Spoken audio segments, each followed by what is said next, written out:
ರಾಜ್ಯದಲ್ಲಿ ಅಭಿವೃದ್ಧಿ ಆಗಿಲ್ಲ.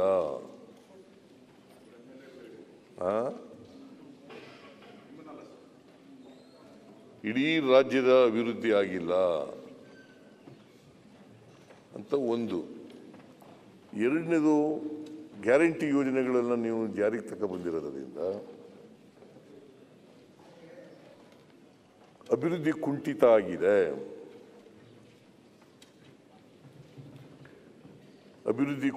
ಆಗಿದೆ. ಆಮೇಲೆ ಮಳೆ ಈ ಸಾರಿ ಕಳೆದ ವರ್ಷ ಈ ವರ್ಷ ಹೆಚ್ಚು ಮಳೆ ಬಿದ್ದಿದೆ. ಮುಂಗಾರಿನಲ್ಲಿ ಕೂಡ ಈ ಸಾರಿ ಫ್ರೀ ಮಾನ್ಸೂನ್ ಅಂತಲೇ ಶುರುವಾಗ್ಬಿಡ್ತು. ಫ್ರೀ ಮಾನ್ಸೂನ್ ಪೀರಿಯಡ್ನಲ್ಲೇ ಮಳೆ ಜಾಸ್ತಿ ಆಗ್ಬಿಡ್ತು. ಮಾನ್ಸೂನ್ನಲ್ಲೂ ಕೂಡ ಜಾಸ್ತಿ ಆಯಿತು. ಈ ಸಾರಿ ಮಾನ್ಸೂನು ಮುಂಚಿತವಾಗಿ ಪ್ರಾರಂಭ ಆಗ್ಬಿಡ್ತು. ಹಾಗಾಗಿ ಮಳೆ ರಾಜ್ಯದ ಎಲ್ಲ ಕಡೆ ಮಳೆ ಬಿದ್ದಿದೆ. ಒಂದೊಂದು ಸ್ವಲ್ಪ ಕೆಲವು ಕಡೆಗಳಲ್ಲಿ, ಬಹುತೇಕ ಕಡೆಗಳಲ್ಲಿ ಅತಿವೃಷ್ಟಿಯಾಗಿದೆ. ಅಗತ್ಯಕ್ಕಿಂತ ಜಾಸ್ತಿ ಮಳೆ ಬಿದ್ದಿದೆ. ಈಗ ಉದಾಹರಣೆಗೆ ಹೇಳಬೇಕು ಅಂತಂದರೆ, ನಾವು KRS ಇಂದ 177.25 TMC ನೀರನ್ನು ಕೊಡಬೇಕಾಗಿತ್ತು ಪ್ರತಿ ವರ್ಷ. ಸರಿಯಾದ ರೀತಿಯಲ್ಲಿ ಮಳೆಗಾಲ ಆದರೆ, ನಾರ್ಮಲ್ ರೈನ್ ಬಿದ್ದರೆ 177.25 TMC ನೀರನ್ನು ಕೊಡಬೇಕಾಗಿತ್ತು. ಈಗಾಗಲೇ ಅದಕ್ಕಿಂತ ಜಾಸ್ತಿ ಹೊರಟೋಗಿದೆ.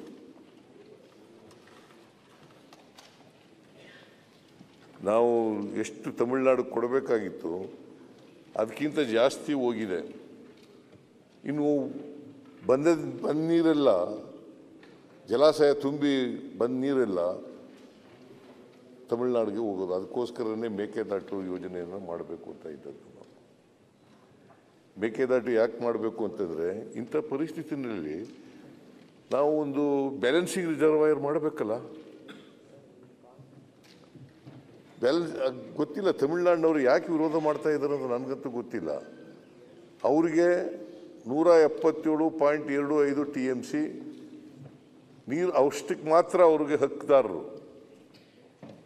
ಟ್ರಿಬ್ಯುನಲ್ ಹೇಳಿರೋದು ಅಷ್ಟೇನೆ, ಸುಪ್ರೀಂ ಕೋರ್ಟ್ ಹೇಳಿರೋದು ಇದನ್ನೇ. ನಾವು ಮೇಕೆದಾಟು ಯೋಜನೆ ಮಾಡೋದ್ರಿಂದ ಸುಮಾರು 67 TMC ನೀರನ್ನು ಹಿಡಿದಿಡ್ತೀವಿ ಮೇಕೆದಾಟುನಲ್ಲಿ. ಅದು ಕುಡಿಯೋ ನೀರಿಗೂ ಆಗ್ತದೆ. ಆಮೇಲೆ ಒಂದು ವೇಳೆ ಮರ ಅನಾವೃಷ್ಟಿ ಆದರೆ ಕರ್ನಾಟಕದಲ್ಲಿ ಈ ರಿಸರ್ವ್ ಮಳೆಗಾಲದಲ್ಲಿ ನೀರು ಬಂದಿರ್ತದಲ್ಲ, ಶೇಖರಣೆ ಮಾಡಿರ್ತೀವಲ್ಲ, ಅದನ್ನು ಬಿಡಲಿಕ್ಕೂ ಕೂಡ ಅನುಕೂಲ ಆಗ್ತದೆ. ಒಂದು ವೇಳೆ 177 TMC 177.25 TMC ನೀರು ಕೊಡೋಕೆ ಆಗದೆ ಹೋದರೆ ಅದನ್ನು ಕೂಡ ಕೊಡಲಿಕ್ಕೆ ಸಾಧ್ಯ ಆಗ್ತದೆ. ಅದರಿಂದ I don't think there will be no harm to Tamil Nadu.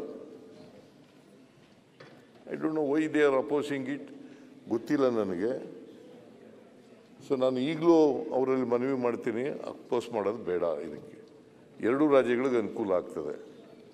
So ಅದನ್ನು ನಾನು ಹೆಚ್ಚಾಗಿ ಇದನ್ನು ಲಂಸಕ್ಕೆ ಹೋಗೋದಿಲ್ಲ. ನಾನು ಯಾಕೆ ಉದಾಹರಣೆಯಾಗಿ ಹೇಳಿದೆ ಅಂತಂದರೆ, ಈ ಸಾರಿ ಮಳೆ ಜಾಸ್ತಿ ಬಂದಿದೆ, ಜಲಾಶಯಗಳೆಲ್ಲ ತುಂಬಿದೆ. ಕಾವೇರಿ ಜಲಾಯನ ಪ್ರದೇಶ, ಕೃಷ್ಣ ಜಲಾಯನ ಪ್ರದೇಶ, ಗೋದಾವರಿ ಜಲಾಯನ ಪ್ರದೇಶ, ಎಲ್ಲ ಕಡೆಗಳು ಕೂಡ ಇವತ್ತು ಮಳೆ ಬಂದು ಎಲ್ಲ ಜಲಾಶಯಗಳು ಕೂಡ ತುಂಬಿದ್ದಾವೆ.